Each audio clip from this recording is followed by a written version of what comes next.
Abedirani inshallah rami mauluni ambele tayo ulichia ukana la ala kusala so hilo jamaa fo أعوذ بالله من الشيطان الرجيم بسم الله الرحمن الرحيم وصلى الله على سيدنا محمد وعلى آله وصحبه وسلم تسليما. Wallahi, après tout ce que le cheikh Fofana a dit et le cheikh Konaté, vraiment nous on ne peut pas dire grand chose. Tout ce qu'on peut dire vraiment c'est qu'on est impressionné par le monde qu'il y a. Et on peut dire aujourd'hui vraiment, on est les invités d'Allah subhanahu wa ta'ala, les invités de Rasulullah sallallahu alayhi wa sallam. Il y a beaucoup de gens qui ont été invités mais qui n'ont pas pu venir. Mais nous, Inch'Allah, Allah subhanahu wa ta'ala a accepté vraiment qu'on puisse se déplacer malgré la pluie qu'il y avait. Ça veut dire que c'était déjà déterminé dans le Lawh al-Mahfouz. Inch'Allah, on prie qu'Allah subhanahu wa ta'ala nous accepte, Inch'Allah. Parce que Shaitan se met toujours en fait sur le chemin de tous ceux qui aiment Allah subhanahu wa ta'ala et son prophète. Comme le cheikh avait dit, excusez-moi, c'est quelques minutes, Inch'Allah. Comme le cheikh avait dit, il dit que Allah subhanahu wa ta'ala avait créé en fait l'âme, la lumière de Rasulullah sallallahu alayhi wa sallam avant même d'avoir créé toute autre chose. Donc il avait gardé en fait cette lumière-là, il devait la mettre dans un corps. On sait qu'en ce temps, Shaitan c'était vraiment le plus grand adorateur d'Allah subhanahu wa ta'ala. Il n'y a pas un endroit sur la terre où Shaitan n'a pas mis son front pour adorer Allah subhanahu wa ta'ala. Mais en même temps, il avait la connaissance de Dieu. Donc il savait que cette âme-là, ça devait aller en fait dans un corps. Donc lui, il espérait que cette âme, ça aille dans le corps d'un djinn. Quand il a vu qu'Allah subhanahu wa ta'ala avait créé en fait le corps de Adam alayhi salam, là il a commencé à avoir des doutes. Il a multiplié en fait ses prières, ses prosternations, tout en espérant que cette âme-là, la lumière de Rasulullah sallallahu alayhi wa sallam, ça aille dans le corps d'un djinn. Pour ça que quand Allah subhanahu wa ta'ala a décidé que cette lumière-là, ça devait aller dans Adam alayhi salam, Allah subhanahu wa ta'ala a demandé qui se prosterne, mais il a refusé. Il a refusé pourquoi? Parce qu'il n'avait pas une bonne intention. L'intention pour laquelle il adorait Allah subhanahu wa ta'ala, c'était pas la bonne intention, c'était pour que en fait cette lumière aille dans le corps d'un djinn. Donc ce qu'on demande à chacun de nous aujourd'hui, pourquoi est-ce qu'on est venu? Chacun doit en fait renouveler son intention. Pourquoi on est là? On est venu pourquoi? Est-ce que parce que quelqu'un nous devait quelque chose? Est-ce qu'on est venu juste pour écouter la parole de Rasul sallallahu alayhi wa sallam? Ou bien est-ce qu'on est venu pour prendre la lumière de Rasul sallallahu alayhi wa sallam et puis sortir avec ça en espérant que, Inch'Allah, avec cette lumière, on puisse éclairer d'autres personnes aussi?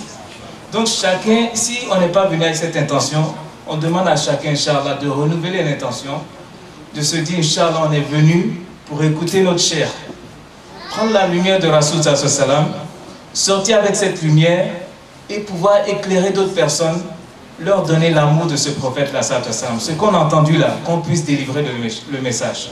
Comme Rasul sallallahu alayhi wa sallam a dit, Balligh anni walau aya. Donc sortez, répandez le message, l'amour de Rasul sallallahu alayhi wa sallam à toute personne que vous allez rencontrer. Ça a été toujours faire attention en fait à l'intention. Maintenant, quand on est venu, on a écouté notre cheikh, on a entendu beaucoup de fois il parlait de la vie de Rasul sallallahu alayhi wa sallam. Mais est-ce que quand on a entendu le nom Muhammad, Wallah, est-ce qu'on a senti, Inch'Allah, que notre cœur a tremblé un peu? C'est surtout ça en fait. Est-ce qu'on a senti que le cœur a tremblé quand on a entendu le nom de Muhammad? Wallah, il y a un des grands walidjou d'Allah subhanahu wa ta'ala. Il faut que, Inch'Allah, je raconte son histoire avant qu'on ferme, même si c'est quelques minutes. Parce qu'on l'avait arrêté, c'était en fait le gouverneur de Yémen, qui représentait en fait le roi Khoroès de l'Iran, de la Perse, en ce temps-là. Quand on l'a arrêté, parce qu'il adorait Rasul sallallahu alayhi wa sallam en ce temps, on l'a arrêté, on l'a chicoté. On l'a chicoté, on lui dit, mais toi là, pourquoi tu suis ce Muhammad là? Donc quand on lui a dit, mais pourquoi tu suis ce Muhammad? Allah, il a commencé à trembler, pleurer, puisqu'elle est tombée évanouie. Quand il s'est relevé, Le gouverneur lui a dit, ah, il dit, voilà. Il dit, tu as eu peur de moi, n'est-ce pas? Pour ça que tu as tremblé. Hein? Donc tu vas changer de religion. Il dit, wallahi. Il dit, j'ai pas peur de toi. Il dit, mais quand j'ai entendu le nom Mohammed, il dit, ça a éclaté mon cœur. Ça a éclaté mon cœur, c'est ça qui a fait couler les larmes. Juste entendre le nom Mohammed. Ça, Allah subhanahu wa ta'ala nous dit, wa inna min al-hijara lama yatafajjaru minhu al-anhar. Il dit, il y a des cœurs. Il a comparé à des pierres. Mais il y a des pierres là. Ça laisse passer la lumière au moins. Ça laisse passer en fait des fleuves, des rivières. Quand ils entendent le nom Mohammed, au moins il y a quelque chose qui va trembler à l'intérieur. Il y a une lumière qui va sortir. Si tu n'as pas réussi à faire sortir cette lumière, au moins il peut sentir que durant les paroles de notre chair, il y a au moins des larmes qui sont sorties. Il y a au moins qu'on a entendu le nom de Mohammed. Wallah, la naissance de Rasulullah sallam, wallah, qu'on a pu baisser la tête, il y a des larmes qui ont pu sortir de nos yeux. Wallah, si on n'a pas pu ça, au moins qu'on sente que, même si on n'a pas pu pleurer là, que le cœur a tremblé un peu, le cœur s'est humilié devant le prophète sallallahu alayhi wa sallam. Wallahi. Parce que tout ce qu'on recherche là, c'est cette connexion-là avec cette lumière. Sallallahu alayhi wa sallam. Tout ce qu'on recherche, et tout ce qu'on recherche, c'est cette connexion avec cette lumière. Parce que si on ne l'a pas vu physiquement, Inch'Allah, avec la connexion là, Allah subhanahu wa ta'ala est capable de nous faire voir dans le rêve. Comme le prophète a dit, celui qui me voit dans le rêve, celui qui me voit dans le rêve, c'est comme s'il m'a vu en réalité. C'est pour ça même les Sahaba, quand après le décès du prophète, ils n'ont pas pu rester à Medina. Pourquoi? Chaque fois qu'ils voyaient les endroits où le prophète a mis les pieds, ils n'arrivaient pas à supporter, le cœur ne pouvait pas supporter. Donc ils ont émigré dans d'autres pays. Bilal a émigré par exemple en Syrie, il était à Damas. Allah, chaque fois il pleurait, il se rappelait du prophète. Un jour il s'est réveillé en pleurant. Sa femme lui a demandé, mais qu'est-ce qu'il y a? Pourquoi tu pleures, ya Bilal? Oh mon mari, pourquoi tu pleures? Il dit, Wallah, il dit, cette nuit j'ai vu le prophète en rêve. Il dit, j'ai vu le prophète en rêve. Le prophète m'a dit, mais pourquoi tu ne me rends pas visite, ya Bilal? Donc là il dit, ah, ça veut dire que je dois retourner à Medina encore pour rendre visite à la tombe du prophète. Ça veut dire, ces gens, tellement ils pensaient au prophète, tellement ils étaient connectés, Allah, et même dans le rêve, il les voyait tout le temps. Salatu wassalam. Donc là, il est retourné, il a rencontré Abu Bakr ou Omar. Quand il les a rencontrés, radiallahu anhum, les a rencontrés, donc c'était la joie. Donc Abu Bakr lui demande, il dit, mais est-ce que tu n'as pas fait le adhan comme tu avais l'habitude de faire au temps du prophète sallallahu alayhi wa sallam? Il est monté sur le minaret. Monté sur le minaret, il a commencé à faire Allahu Akbar. Allahu Akbar. Wallahi, les femmes de Médine ont commencé à sortir, elles ont couru. Mais les gens se demandaient, mais est-ce que le prophète est rené encore? Est-ce qu'il a ressuscité le prophète? Allahu Akbar. Les enfants sont sortis. On dit, mais est-ce que le prophète est revenu? Est-ce qu'il a ressuscité encore? Salatu wassalam. Allah, il a commencé à chanter La ilaha illallah. Les hommes, tout le monde tirait, ça courait, ça allait vers la mosquée. On dit, mais est-ce que le prophète est ressuscité? Abouitha Rasulullah sallallahu alayhi wa sallam. Donc maintenant quand il a dit Ashhadu an la ilaha illallah, Ashhadu anna Muhammadan Rasulullah. Quand il a dit ça, lui-même il n'a pas pu continuer parce qu'il a fini là-bas. Ashhadu an la ilaha illallah, Ashhadu anna Muhammadan Rasulullah. Il a commencé à pleurer et tout Médine en ce moment-là a commencé à pleurer. Tout Médine ce jour-là, ils ont commencé à pleurer parce qu'ils pensaient que le prophète était encore revenu, il avait ressuscité. Donc le but de Maulid, quand on parle de naissance du prophète, le but c'est quoi? Quand on parle de naissance, c'est de faire revivre en fait dans le cœur. C'est de ne pas venir. Wallahi, il n'y a aucune bid'a dedans. Il n'y a aucune bid'a dedans. C'est pour ça que Shaitan, quand il a vu que Allah a mis cette lumière-là dans un homme, au lieu d'un djinn, qu'est-ce qu'il a dit? Il dit, bon, moi, je vais me placer sur le Sirat al-Mustaqim. Donc, tous ceux qui veulent venir maintenant pour rendre hommage, honneur à cette lumière-là, moi, je vais les empêcher. Pour ça qu'il a mis, en fait, ces gens-là, même parmi notre groupe. Il y a des gens qui vont dire, non, on est contre, il ne faut pas aller. Donc, c'est comme ça. Voilà, c'est ça le plan de Shaitan.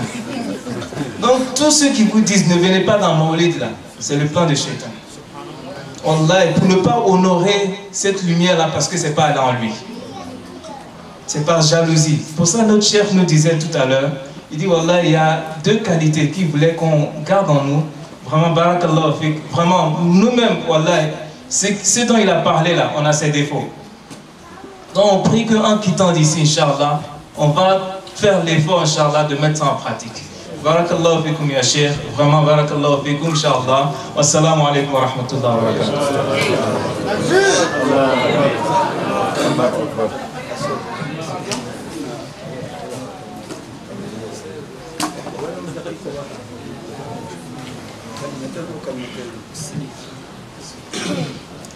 Assalamu alaikum wa rahmatullahi wa barakatuh.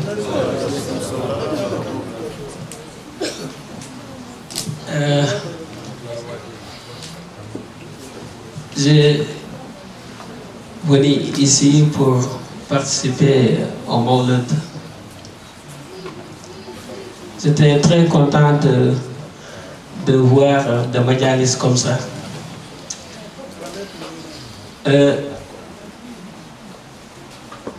Insister sur ce qu'il a dit là et ce que Oustaz Fofana a dit. Il a nous expliqué la vie du prophète avant son naissance jusqu'à son commencement de son naissance. Mais on est content d'entendre cette histoire-là. Mais il faut qu'on essaye d'imiter de son comportement. Akhlaq al-Nabi sallallahu alayhi wa sallam. Parce que le prophète sallallahu alayhi wa sallam. Si tu es jeune, tu peux dire ça en arabe, on va traduire. Yes. واضح ولا؟ Yes. Le prophète sallallahu alayhi wa sallam, il a toutes les qualités. Mais Allah a cité dans le Coran wa innaka la ala khuluqin azim. Allah nous parlait comment ses comportements, comment il est bon, comment il était, comme Oustaz a dit, khuzil afwa wa amur bil urf wa arid anil jahili. Il faut être quelqu'un qui pardonne tout le monde, qui donne, qui pardonne, qui oublie. Même, c'est ça. Aussi, si on aime réellement le prophète sallallahu alayhi wa sallam, on suit son chemin. On regarde comment il était dans sa vie. On le copie.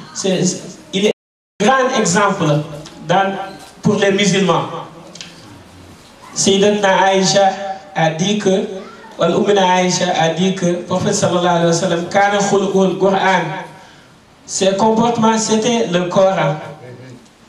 On doit écouter le Coran. Tout le Coran a nous dit faire, on fait. On essaye. On ne peut pas tout faire. Mais on essaye. Tout le Coran a nous dit de faire, on fait. Tout ce que le prophète sallallahu alayhi wa sallam a dit de faire, on fait. Aussi, on refuse. On refuse ce que certaines personnes a voulu dire. Comme on n'était pas à l'Sunnah. Nous, on est à l'Sunnah. On est plus à l'Sunnah même. On refuse cette nom-là. On est à l'Sunnah. On suit le Coran en Sunnah. On refuse d'imposer encore.